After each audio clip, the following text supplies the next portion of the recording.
Respiratory syncytial virus, or RSV, cases are on the rise in the Quad Cities.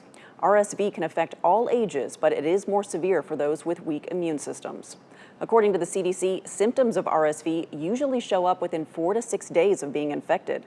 Those symptoms usually include runny nose, decrease in appetite, coughing, sneezing, fever, and wheezing. However, the symptoms in young infants can be different and include irritability, decreased activity, and breathing difficulties. News 8's senior Cesar Sanchez is live in Moline with more on preventing the spread of RSV. Hey, Cesar.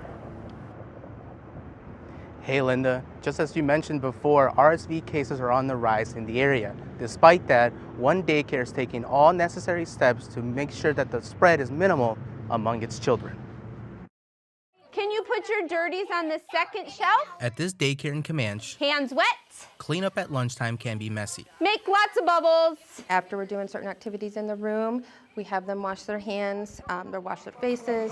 Good job. Cleanliness is a requirement, but even more so with seasonal illnesses. Now we're more so worrying about the normal childhood diseases like RSV.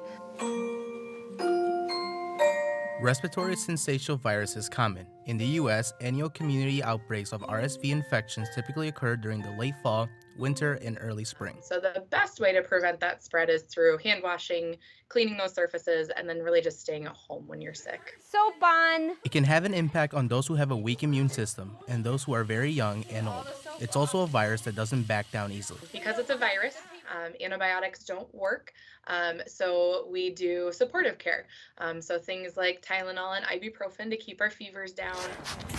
For the caregivers, Looks like we're always cleaning up. it's important to them to keep everything clean and disinfected Learning can be messy. He looks like he's on a flying carpet. so that their mini explorers can keep learning with their little hands. Now, daycare officials say that the prevention of any disease doesn't stop when students leave school.